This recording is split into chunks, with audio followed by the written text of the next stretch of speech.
Hey everyone, it's Brittany from Create Your Future, and in today's video I wanted to talk to you guys about what exactly Neville meant when he said feeling is the secret. And then after I explain that, I'm going to share a success story with you guys. So before I get started, I just wanted to remind you that we are doing a contest. When we reach 100,000 subscribers, we're going to be giving away 3 free coaching sessions with the coach of your choice, and that's for 3 different people.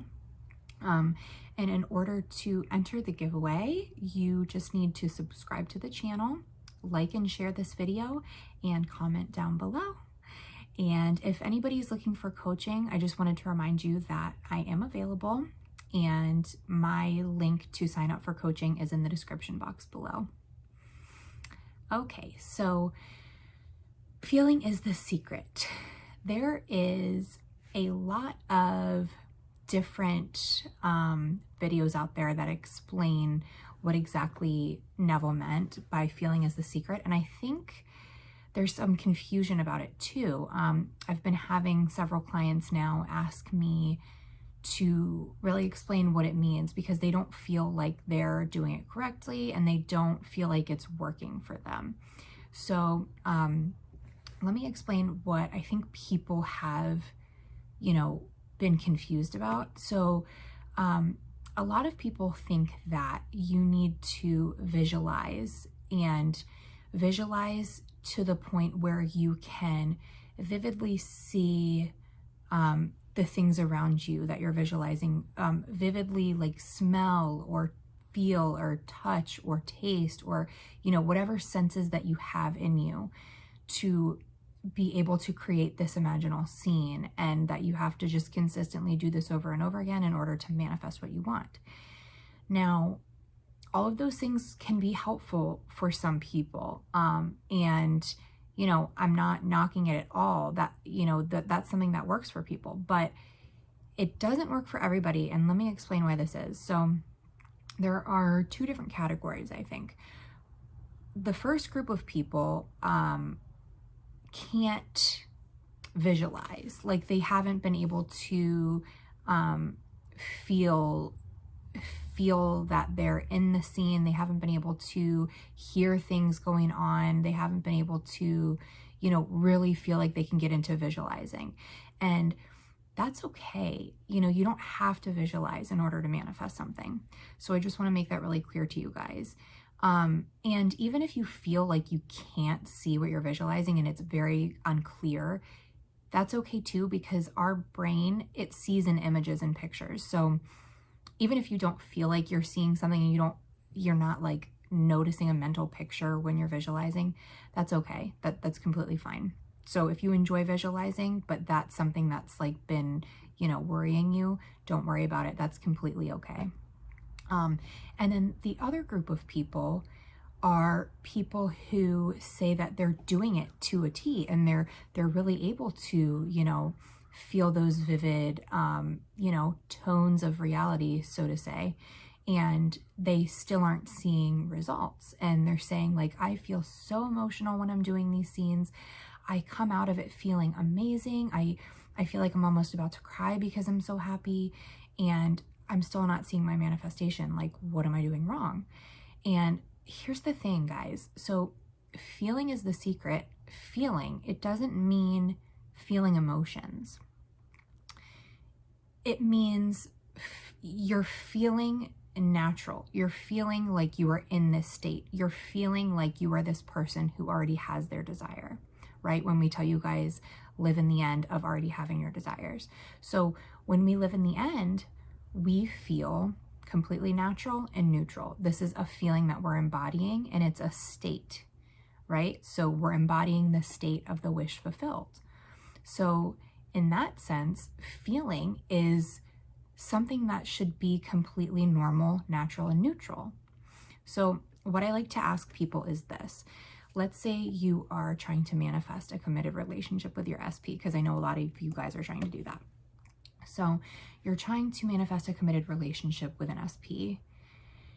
How exactly would you feel? How would you feel?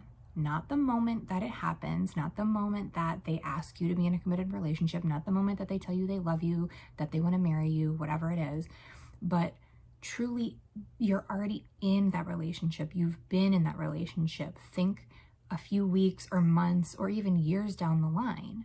How would you be feeling?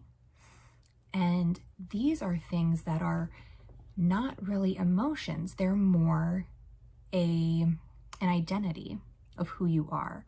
So it's things like feeling secure, feeling comfortable, feeling loved, feeling, feeling safe, whatever a committed relationship feels like to you. Those are the things that you're going to be feeling. That's the state you're going to be embodying as this person who already has their desire. So when we say feeling and feel into this new state, that's what we mean by feeling. Okay? So it doesn't mean you're feeling elated. It doesn't mean you're feeling, absolutely incredible every day. It just means that you have a deep knowing that you are this person that's in a committed relationship. You are this person that is in a fulfilling, relationship with this person. Like it's very light. It's very natural. It's really just a deep knowing and belief that, yes, of course, I already know this about myself. It's not something I need to think about all day. It's not something that I dwell on. It's just something natural about me. Like, I use this example all the time, but so I'm very tall. I don't know if you guys can tell that or not, but I'm 5'11". So that is something that I just know about myself. It's part of my identity, and it's something that I just know. I don't go around every day thinking about how tall I am and how amazing it is that I'm so tall. Like, that's just something that I know about myself, and I embody that state of being someone who is tall. So it's the same thing here with wanting to embody the state of a person who's in a committed relationship. So it's very subtle, but it's really a key to being able to get your manifestation, because the way that we manifest is by embodying a state and being in that state of the wish fulfilled, and that's it. So techniques, and the reason why we suggest techniques to you guys, and different like affirmations and visualizing and inner conversations, we do all of that to get you to feel that you are in that state and to predominantly learn how to live in that state. That's the only reason why we suggest these techniques, because it does help lots of people, but it doesn't help everybody. Like, I've had some of my clients tell me when they visualize, when they affirm, when they do inner conversations, they're feeling good doing them, but then as soon as they stop, it actually makes them upset because they feel like they're just lying to themselves. And I totally get it, guys. Like, we are aware that it's not happening right now in the 3D, and you don't have to, be delusional. You don't have to lie to yourself. You just have to embody that state of that person. So I hope that makes sense for you guys. It's a very small, detail, but it's very important to understand. So I want to tell you guys a success story that I have with one of my clients. And she was pretty much stuck in this same thing with the feeling, and she was doing lots of scripting, and she was visualizing a lot. And she loves doing those things. She loves to visualize. She likes to script. She says that it feels good to her and it makes her feel good. And I'm not telling you guys to stop doing techniques by any means if it makes you feel good, okay? So she was doing these things, but she really wasn't seeing the movement that she wanted to see. And she was actually trying to manifest a specific position in the job that she was working in. And it was a job that in her, 3D technically wouldn't have been qualified for, but we all know circumstances don't matter. So, she got to the point where she had accepted, like, I don't care that I'm supposedly not qualified on paper. I know I can still get the job. But she was really missing the whole feeling aspect of it and living in that state. So she was really trying to create feelings of being elated and like feeling over the moon about it, feeling very, very emotional.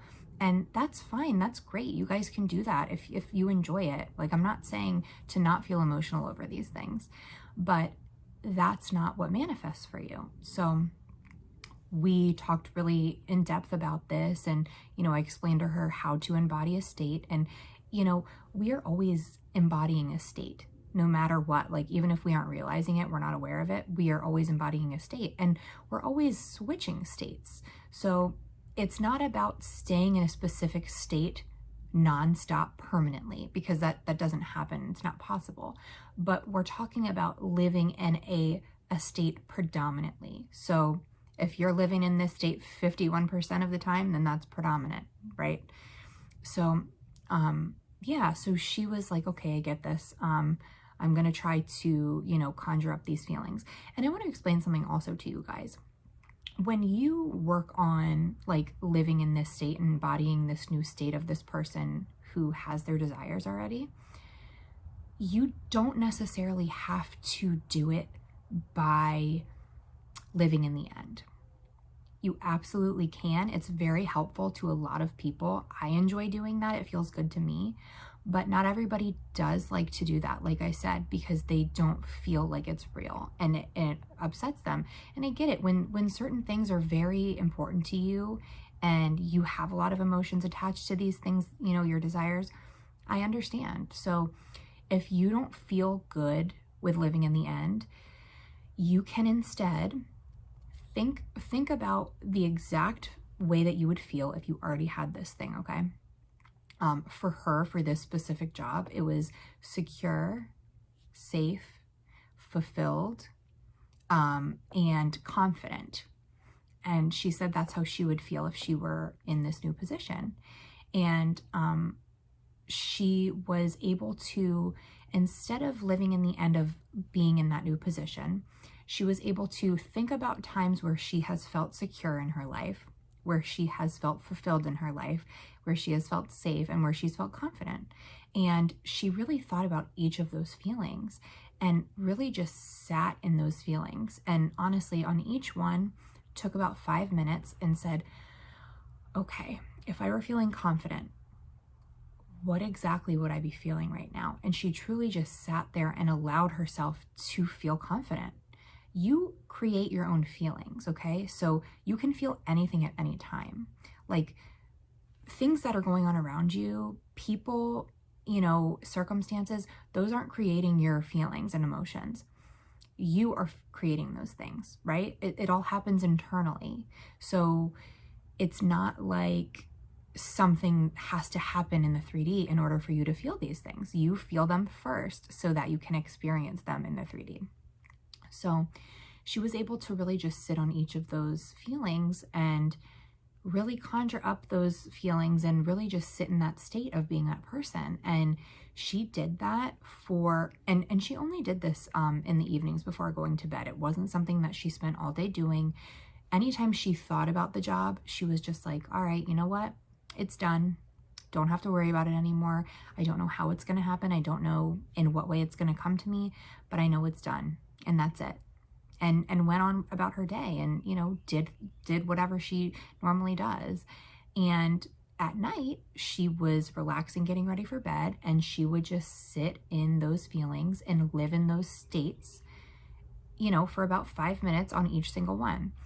And after doing that for, I think it was like 2.5 weeks she did, before anything happened, she started feeling completely different. Like, she was feeling amazing. She was feeling great. She was feeling confident, and things started shifting for her in other areas of her life. So she's married, and she wasn't working on it, but a lot of cool things started happening between her and her husband. Like, he started, you know, treating her better. He started showing her things that would say, like, okay, this is a confident person and this is how I'm going to interact with this person. So, you know, and then feeling secure, that translated in her marriage as well. And it's just funny because people, I think, always think that you have to specifically laser focus on your desire, but you don't. You really just have to focus on that state and feeling that state. and it will translate into all other areas of your life. So, but after the 2.5 weeks, she ended up getting promoted and she got the position that she wanted, and it happened in a really amazing way that she could have never thought possible. So this is the way that we manifest, guys. We manifest by predominantly living in this state of this person who already has their desire fulfilled, and that's it. You don't have to stress about this. You don't have to spend all day, you know, affirming. You don't have to spend all day visualizing. It's not something that you have to try to force or, you know, try to manipulate. That's not what manifesting is. So I hope that you guys, you know, really understand where I'm going with this, and you can see if, you know, where you might need to make a shift. This is it. Or, you know, maybe this is what you guys are doing and you guys are on the right page. And if that's true, then just persist in this, because you are going to get your manifestation. It's happening. It's already on its way. You just have to persist. So thank you guys so much for joining me today. I hope that this was helpful for you guys. And I just want to remind you again that I'm available for coaching, and that link is in the description box below. Thank you for being here with me today, guys, and I hope you have an amazing day, and I will see you in the next one. Bye.